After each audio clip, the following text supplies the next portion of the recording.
इसमें last date ये है, अगर आपने अभी तक एडमिशन नहीं लिया है तो इसमें आप एडमिशन ले सकते हो। ये अच्छा मौका होता है जहाँ पे आप अपना पब्लिक एग्जाम्स कंप्लीट करके इसी साल जो है अटेम्प्ट कर सकते हैं कॉलेज के लिए। ये तो एनएस की वैल्यू हर जगह पे है, आपको कहीं परेशान नहीं होना है।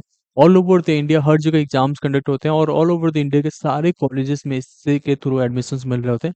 और यहाँ पे आपके पास ऑप्शन रहते हैं, अगर आप 11th फेल्ड हैं और चाहते हैं कि 2-3 सब्जेक्ट का पहले एग्जाम दो फिर 12th में दे दो, तो वो भी आप यहाँ पे कर पाते हैं।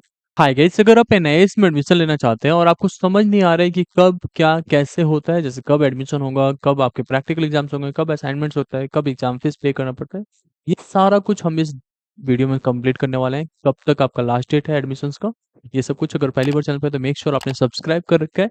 सबसे पहले समझते हैं कि एनआईएस का एडमिशन किसके लिए अभी चालू है। तो 15 मार्च 2025 तक अगर आप एडमिशन लेना चाहते हैं, 15 मार्च 2025 तक, तो आपका एडमिशन अभी चल रहा है विद लेट फीस। और ये एग्जाम्स होंगे अक्टूबर 2025 में। इसके जस्ट बाद स्टार्ट हो जाएगा। ये फ्रेश एडमिशन के लिए बात कर रहे हैं, जो स्टूडेंट जो है पब्लिक एग्जाम देना चाहते हैं। इसके बाद जस्ट चालू हो जाएगा अप्रैल एग्जाम के एडमिशन्स के लिए, 15 मार्च के बाद से। वो एडमिशन्स होंगे आपके 2026 एग्जाम्स के लिए, ठीक है, अप्रैल 2026 के लिए, ठीक है। इसमें लास्ट डेट ये है, अगर आपने अभी तक एडमिशन नहीं लिया है तो इसमें आप एडमिशन ले सकते हो। ये अच्छा मौका होता है जहाँ पे आप अपना पब्लिक एग्जाम्स कंप्लीट करके इसी साल जो है अटेम्प्ट कर सकते हैं कॉलेज के लिए। हालांकि जो है अगर इन केस नंबर कम आते हैं तो आप अगले अटेम्प्ट के लिए भी जा सकते हैं अप्रैल वाले में। ये आपका एक लास्ट मौका होता है एडमिशन लेने के लिए अक्टूबर का। ये लेट फीस के साथ चल रहा है, 2 बार ऑलरेडी लेट फीस के स्लॉट्स 1 मंथ से चल रहा है, ठीक है। फरवरी पूरा लेट फीस से चला, अब मार्च ये 15 तारीख तक चलेगा। उसकी वजह से आपको एप्लीकेशन प्रोसेस कंप्लीट करने हैं। इसमें बहुत सारे स्टूडेंट की क्वेरी रहते हैं, क्या हम लोग नीट के लिए एलिजिबल हो पाएंगे, जेई के लिए एलिजिबल हो पाते हैं, क्या कोई गवर्नमेंट जॉब्स वगैरह मिलेंगे। तो बात करें अगर एनआईएस की वैल्यू को लेके, तो एनआईएस की वैल्यू हर जगह पे है, आपको कहीं परेशान नहीं होना है। ऑल ओवर द इंडिया हर जगह एग्जाम्स कंडक्ट होते हैं और ऑल ओवर द इंडिया के सारे कॉलेजेस में इससे के थ्रू एडमिशन्स मिल रहे होते हैं। आइदर आप जेई के थ्रू जाना चाह रहे हैं, नीट के थ्रू जाना चाह रहे हैं, कहीं पे भी आप एमबीबीएस कॉलेज, इंजीनियरिंग कॉलेज सब जगह पे वैलिड रहते हैं। उसकी वजह से अगर आप गवर्नमेंट जॉब के लिए अप्लाई करना चाहते हैं, आर्मी नेवी कहीं पे भी जाना चाहते हैं, हर जगह पे इसकी वैल्यू इक्वली है। इसके बारे में अगर गूगल पे सर्च करते हैं पूरा का पूरा निकल के आ जाता है। अब क्या प्रोसेस आपको फॉलो करना पड़ता है इसमें, सबसे पहले तो आपको एडमिशन लेना है। एडमिशन लेने के बाद से बहुत ही अच्छे से एग्जाम्स के लिए प्रिपेयर करना है। आप अक्टूबर के लिए ले रहे हैं और या ऑन डिमांड एग्जाम्स के लिए एडमिशन लेते हैं, बट आपको एनआईएस को हल्के में ले लेना। प्रिपेयर तो करना पड़ेगा, without preparing you can't clear the exams. वो एनआईएस बोर्ड हो, सीबीएसई बोर्ड हो या कोई और भी बोर्ड हो, ठीक है। एग्जाम्स ये है कि यहाँ पे इजी रहता है। तो एग्जाम्स जो है आपका ऑफलाइन मोड में होगा यहाँ पे, ऐसा नहीं है कि ये बोर्ड ऑनलाइन सारा चीज हो रहा है एडमिशन वगैरह, तो एग्जाम से ऑनलाइन होगा, ये ऑफलाइन होगा यहाँ पे, ठीक है। उसकी वजह से आपको रिजल्ट्स प्रोवाइड हो जाते हैं, जैसे आप पास कर लेते हो, रिजल्ट के साथ साथ जो भी डॉक्यूमेंट्स रिक्वायर्ड होते हैं आपको फ्यूचर क्लासेस के लिए या जॉब्स वगैरह के लिए, सब कुछ यहाँ से आपको प्रोवाइड करा दिया जाता है, ठीक है। अब यहाँ पे जो एग्जाम्स होते हैं वो ऑफलाइन तो होता है, लेकिन कहाँ कहाँ होते हैं इसके बारे में समझ लेते हैं।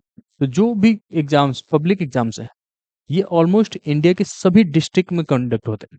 हर एक डिस्ट्रिक्ट, आप कोई भी डिस्ट्रिक्ट का नाम लेते हैं, यो यूपी से हो, बिहार से हो, झारखंड से हो, या मुंबई से हो, वेस्ट बंगाल से हो, केरला कहीं से भी हैं आप, तो आपके एग्जाम्स वहाँ पे आसपास के स्कूल में कंडक्ट हो रहे होते हैं, ठीक है। इसमें आपके डायरेक्ट एनआईएस के स्कूल्स नहीं होते। ये क्या करते हैं, सीबीएसई के स्कूल को ही एज अ फैसिलिटेशन सेंटर लेके और वहीं पे एग्जाम्स कंडक्ट करा देते हैं एनआईएस बोर्ड, ठीक है। एनआईएस बोर्ड जो है मिनिस्ट्री ऑफ एजुकेशन के थ्रू अप्रूव्ड है, तो आप वहाँ पे जो है लेते समय एग्जाम्स कोई भी प्रॉब्लम नहीं होता है। अगर एनआईएस में एडमिशन लेना चाहते हैं तो आपको कुछ डॉक्यूमेंट्स रिक्वायर्ड होते हैं। वो डॉक्यूमेंट्स अगर आप हमें व्हाट्सएप पे शेयर कर देते तो हम लोग डायरेक्टली आपका एडमिशन्स कंप्लीट करके आपको सारा डिटेल्स प्रोवाइड कर देते हैं। आपको प्रॉपरली गाइड करते हैं कि कब तक आपका एग्जाम्स होना है, कैसा प्रैक्टिकल फाइल बनेगा, कब असाइनमेंट सबमिट करने पड़ते हैं, सारा कुछ आपको प्रोवाइडेड होता है।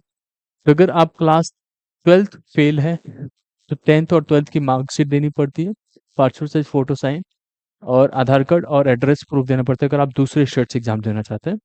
अगर आप क्लास 10th पास हैं बट 12th में एग्जाम्स नहीं हुआ है या 11th फेल हो गए हैं, तो उस केस में आपको 10th का केवल मार्कशीट देना पड़ता है, पासपोर्ट साइज फोटो, सिग्नेचर, आधार कार्ड। उसके बाद से आपका एडमिशन हो जाता है। आपको स्टडी नोट्स वगैरह सारा कुछ प्रोवाइड किया जा रहा होता है। अगर आप क्लास 10th में एडमिशन लेना चाहते हैं तो आपको कोई भी प्रीवियस क्लास के डॉक्यूमेंट देने पड़ते हैं, जैसे क्लास 9th हो गया, क्लास 8th हो गया। नहीं भी है तो भी एडमिशन हो जाता है। उसके साथ साथ आपका पासपोर्ट साइज फोटो, सिग्नेचर, आधार कार्ड, ये मैंडेटरी रहता है। एनआईएस में एडमिशन लेने के बाद से आपको कुछ चीज़ों का खास ध्यान देना पड़ता है, उसके बारे में एक बार डिस्कशन कर लेते हैं। सबसे पहले आपको समझना है कि एनआईएस तो है ऑनलाइन सारा प्रोसेस आपका, तो एनआईएस के ऑनलाइन प्रोसेस की वजह से आपको प्रॉपर गाइडेंस नहीं मिल पाता है। तो गाइडेंस नहीं मिलने की वजह से आप लोग का जो है तैयारी ठीक से नहीं हो पाता है। इसलिए एक प्रॉपर जो है आपको कोई ना कोई जो है फैसिलिटेशन सेंटर्स या कोई टीचर्स को ज़रूर कनेक्ट करना पड़ता है, जिसके थ्रू आपका जो है पूरा सपोर्ट मिले, जिसमें हम आपको सपोर्ट कर रहे होते हैं। तो आपको एनआईएस में आपका असाइनमेंट्स प्रिपेयर करने पड़ते हैं, ये बहुत ज़रूरी रहता है। उसके साथ-साथ आपका प्रैक्टिकल एग्ज़ाम्स, ठीक है? और आपको पीसीपी के लिए जाना पड़ता है, ये पीसीपी वाला रिक्वायर्ड रहता है, उसके बाद से थ्योरी के लिए अच्छे से प्रिपेयर करना होता है, ठीक है? ये बहुत ज़रूरी है। अब इसमें जो है सबके टाइमलाइन्स है कि कब तक क्या चीज़ें कंप्लीट करना है। इन बिटवीन एग्ज़ाम फीस पे करना पड़ता है, वो भी इन बिटवीन करना पड़ता है बहुत ही अच्छे से, जो कि आपको मतलब मिस नहीं करना है। अगर वो मिस कर दिया तो आपके एग्ज़ाम्स ही कंडक्ट नहीं होते। और यहाँ पे आपके पास ऑप्शन रहते हैं, अगर आप 11th फेल्ड हैं और चाहते हैं कि 2-3 सब्जेक्ट का पहले एग्ज़ाम दो फिर 12th में दे दो, तो वो भी आप यहाँ पे कर पाते हैं। उसके लिए भी एक डिटेल्स आपको प्रोवाइड किया जाता है। अब अगर आप हमारे थ्रू एडमिशन ले रहे होते हैं, तो आपको बहुत सारी चीज़ें जो है प्रोवाइडेड होता है, जिससे कि आप थ्रू आउट द सेशंस आपको प्रॉपर गाइडेंस मिल जाता है, उसके बाद से आप एग्ज़ाम्स के लिए अच्छे से प्रिपेयर कर पाते हैं। जैसे मान लो आपको जो है स्टडी नोट्स हमारी तरफ से मिल गया, असाइनमेंट्स के लिए पूरा सॉल्व्ड असाइनमेंट मिल जाता है, जिससे कि आप अपना रेफरेंस लेके लिख पाते हैं और देन ऑनलाइन अपलोड कर पाते हैं। उसमें भी आपको हेल्प करते हैं।